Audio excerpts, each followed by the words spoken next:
You apologize too much, not for things you have done, for what you are, for the pace at which you move through a door, for asking someone to repeat themselves, for not knowing what that phrase means, or what that app does, or why everything seems to be moving faster than it used to. You apologize for needing more time, for requiring more patience, for being tired by things that did not used to tire you, for the body that is not performing the way it once performed, and that you seem to believe requires a constant stream of explanation and excuse to the world around you. Stop.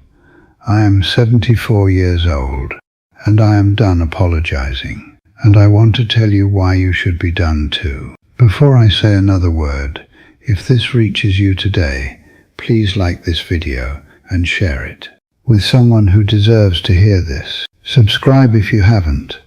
These conversations matter, and they need to reach people who need them. Now, let me tell you something. The apology is not humility. I want to be clear about that, because the apology feels like humility. It presents itself as consideration for other people, as awareness of the inconvenience you might be causing, as sensitivity to the world around you. It feels generous, polite, self-aware. It is not any of those things. Not underneath. Underneath, the apology is shame, a learned, accumulated, culturally installed shame about the natural progression of a human life. A shame that says your slowing is an imposition, your needs are inconvenient, your age is something that requires management and mitigation and constant low-level apology to the people around you who are still moving at the pace the world has decided is the correct one. That shame was put there. You did not arrive at it yourself. You absorbed it from a culture that worships youth and productivity and visible forward motion, and that has almost nothing useful to say about what comes after them. And you have been carrying it as if it were your own. It is not yours. And you can put it down. Here is what I know about the person who apologizes for getting old. They are usually someone who spent decades being extraordinarily capable, who handled things, who was the reliable one, who showed up and delivered and made things happen. And now in the chapter where the pace is different, and the body has different requirements, and the priorities have shifted, they are applying the standards of that former chapter to this one, and finding themselves wanting. That is not honest accounting. That is the wrong measuring stick entirely. A 74-year-old body that has carried a human being through 74 years of living is not failing. It is finishing. And finishing a very long thing is not the same as failing to perform a shorter one. Here is what the constant apologizing actually does. Not to your dignity, though it does cost you that, to the people around you. When you apologize for your age, when you preemptively shrink yourself, when you frame your needs as inconveniences, when you treat your pace and your requirements and your presence as things that require ongoing justification, you teach the people around you to see you that way. You confirm the diminishment. You make it real. You take the cultural message that says older people are burdens, and you deliver it personally, directly, in your own voice, to the people who love you and who would have absolutely no frame of reference for seeing you that way if you hadn't provided it. Your children do not think you are a burden until you tell them you are, repeatedly, with conviction, until the apology becomes the loudest thing about you in every interaction.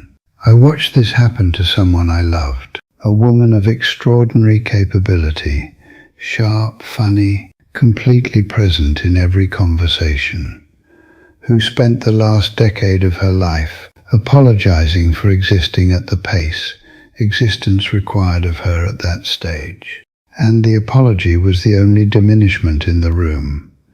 Everything else about her was intact. The apology was the wound she kept reopening herself. There is also something else the apology costs. something more personal. It costs you the full experience of the chapter you are actually in. Because if you are spending your energy managing how your age appears to other people, apologizing for it, explaining it, softening its edges, you are not actually inhabiting it. You are not present in the room. You are performing a version of yourself that is palatable to a world that does not understand what this chapter contains. And what this chapter contains, what I have found, what I continue to find, is genuinely worth inhabiting fully. The clarity, the freedom from needing to prove anything, the specific hard-won understanding of what actually matters, that you cannot manufacture at 40, regardless of how thoughtfully you are trying to live. The love that exists in a life long enough to have survived real difficulty and come through it. The permission, finally, actually, completely, to be exactly who you are without the scaffolding of role and status and the opinions of people who do not matter, holding the whole thing up. This chapter has things in it that the previous chapters did not, and you are missing them while you apologize for being here. Here is what I want you to do. Not a long list. 3 things. The first is this. Stop explaining your pace to people who did not ask for an explanation. Move at the speed you move. Take the time you need. When the door is slow to open, do not fill the silence with apologies. Fill it with the same patience you would extend, without a second thought, to anyone else who needed a moment. You deserve your own patience. You have earned it across every decade you have lived. The second is this. When someone asks what you need, a family member, a friend, a doctor, anyone, tell them directly, without first establishing how sorry you are for needing it, and how you hate to be any trouble, and how you know they are busy. Just tell them. The people who love you want to know what you need. The apology before the need does not make the need smaller. It makes the relationship smaller. It puts distance between you and the person who is trying to reach you.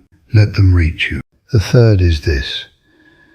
Claim the authority that your years have given you, not aggressively, not with announcement, but internally, in the way you hold yourself in a room, in the way you speak when you speak, in this understanding that 74 years of living has produced in you a quality of knowledge and perspective and hard-won understanding that nobody in the room who is younger can replicate, regardless of how smart they are or how much they have read. You are not behind. You are not diminished. You are not a lesser version of what you were at 50. You are the complete version, the one that took 74 years to build. And the complete version does not apologize for being finished. Walk into rooms like that. Speak like that. Take up the space that is yours. Because you did not spend 74 years on this earth to spend the remaining ones making yourself smaller for a world that never asked you to and would not benefit from it if you did. Stop apologizing. You earned your place here, every year of it. If this reached something, share it, like it, subscribe, and leave a comment. Tell me what you are done apologizing for. I read every one.